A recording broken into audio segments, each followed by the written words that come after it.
sini saya akan menjelaskan mengenai algoritma dan struktur data bahasa C.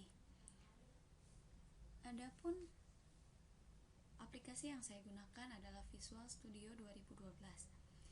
Untuk penggunaan Visual Studio 2012 ini adalah Integrated Development Environment atau sering kita sebut IDE, yang digunakan untuk membuat program C dengan menggunakan MVC++ 2012.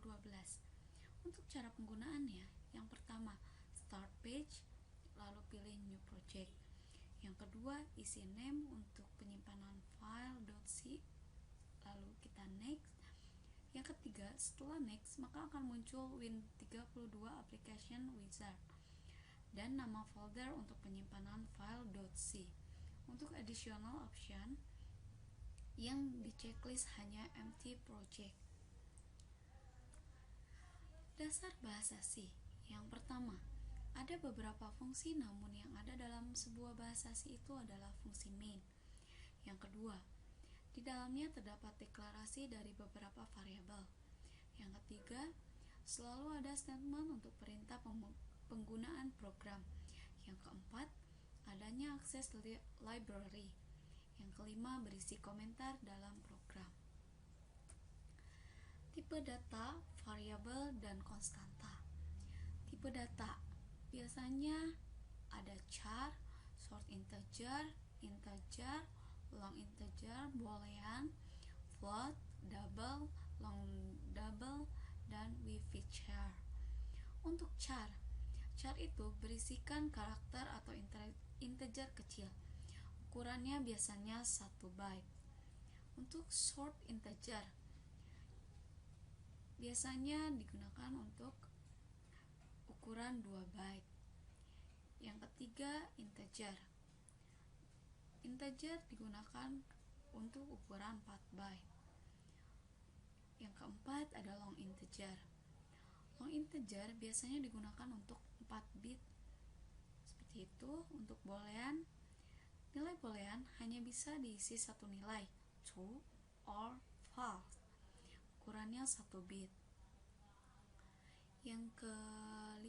Yang keenam ada float. Floating point number 32 bit. Ukurannya 4 byte.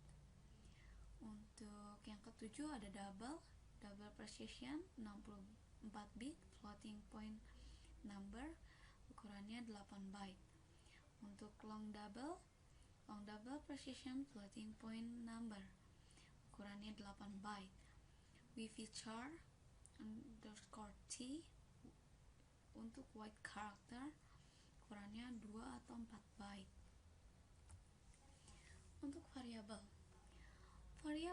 adalah media penyimpanan data. Untuk penggunaannya, variabel dapat dideklarasikan dengan beberapa variabel yang berupa tipe-tipe data dan diakhiri dengan titik koma. Adapun contoh penggunaan variabel, misalnya int a, b, titik koma, atau float c, titik koma d, titik koma, seperti itu. Lalu untuk konstanta digunakan untuk melakukan deklarasi konstanta dengan simbol untuk menggantikan substitusi angka. Konstanta selain untuk menggantikan angka, namun konstanta pula dapat menggantikan karakter dan string yang juga dapat digunakan untuk disubstitusi menjadi suatu simbol nama. Untuk contohnya ada define, misalnya kita ketik 8 lalu kita tulis angkanya, seperti itu. Untuk fungsi main ini harus ada dalam setiap program C. Adapun contoh penggunaan fungsi main, misalkan int main dalam kurung void, lalu kurung kurawal return 0, lalu kurung kurawal tutup, seperti itu. Lanjut ke fungsi printf dan fungsi scanf. Fungsi printf digunakan untuk menampilkan shortcode apa yang ingin kita perlihatkan. Adapun contoh penggunaan fungsi printf, misalnya fungsi printf kurung buka kutip 2 Wulan Kandiani Kusmawardani kurung tutup lalu titik koma. Untuk fungsi scanf digunakan untuk menginputkan data baik angka, karakter maupun simbol yang ingin ditampilkan di fungsi printf. Adapun contoh penggunaan fungsi scanf dapat kita lihat di layar. Lalu yang pertama ada tugas 1.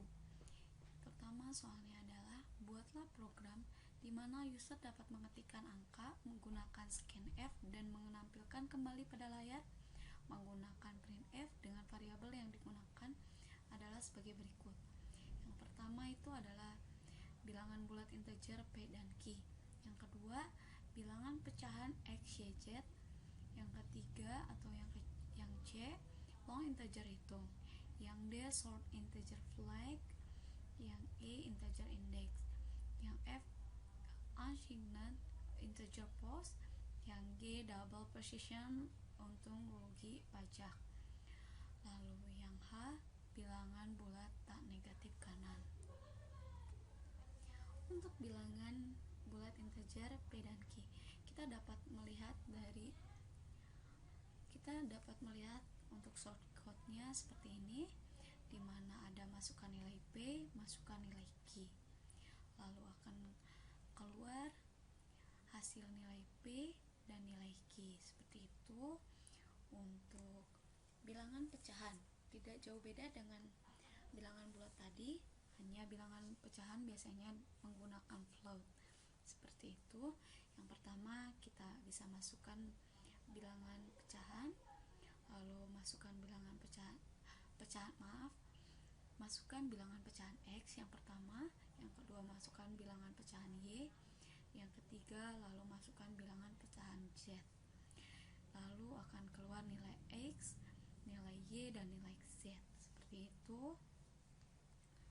Untuk long integer hitung seperti ini, masukkan long integer hitung seperti itu. Untuk printf-nya, scanf-nya, lalu dimasukkan hasil akhirnya adalah nilai hitung itu berapa, seperti itu. Untuk short integer flag seperti ini, hampir sama dengan long integer. Yang pertama masukkan nilai short integer flag, lalu akan keluar nilai flag seperti itu. Lalu integer index tidak jauh beda dengan yang sebelumnya, kita dapat masukkan nilai integer index seperti itu, lalu akan keluar nilai index.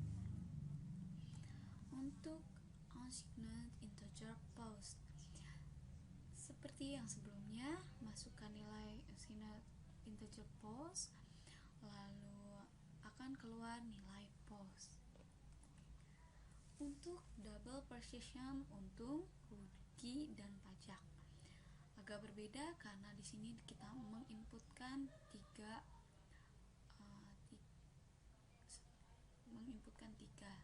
yaitu nilai untung, nilai rugi, dan nilai pajak. Dan hasil akhirnya akan keluar nilai untung, nilai rugi, dan nilai pajaknya. Seperti itu. Lalu yang terakhir ada bilangan bulat tak negatif kanan, di mana kita dapat masukkan bilangan bulat tak negatif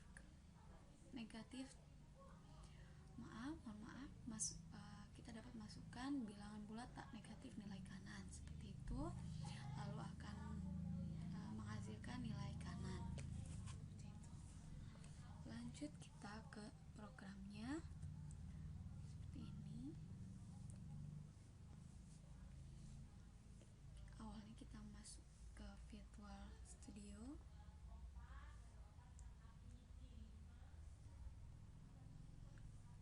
Kita klik ini, pilih nomor 1.c. Tergantung kita penyimpanan filenya, tapi di sini saya menuliskan nomor 1.c. Aplikasi di Visual Studio-nya akan keluar seperti ini. Ya. Lalu kita mulai dengan merun. Ini awalnya untuk yang A atau bilangan bulat integer P dan Q kita masukkan, misalnya untuk nilai P itu 2, untuk nilai Q nya itu 3, maka akan keluar nilai P dan Q 2 dan 3, seperti itu. Untuk yang kedua atau yang B, bilangan pecahan X, Y, Z, kita dapat menginputkan 3,5, kita misalkan, lalu 6,9, 8,7, maka akan keluar atau outputnya berupa nilai X 3,5, nilai Y 6,9, dan nilai Z 8,7. Seperti itu untuk masukkan long integer hitung. Atau yang ketiga, kita misalkan masukkan angka sembarang, lalu akan keluar seperti ini, akan keluar kembali angka sembarang itu. Untuk short integer flag, seperti yang tadi kita masukkan, lalu akan keluar seperti apa yang kita inputkan. Untuk masukkan nilai integer index, kita masukkan kembali, maka akan keluar apa yang kita inputkan. Untuk F pun, untuk ini pun sama dengan yang sebelumnya, kita inputkan lalu akan keluar. Untuk nilai untung, misalnya kita masukkan 30.000, lalu ruginya 2.000, nilai pajaknya maka akan keluar 80.000, seperti itu. Dan ini nilai hasil akhirnya, nilai untung 30.000, nilai rugi 2.000, dan nilai pajak 28.000. Untuk ini kita masukkan angka sembarang, maka akan keluar sama seperti apa yang kita inputkan.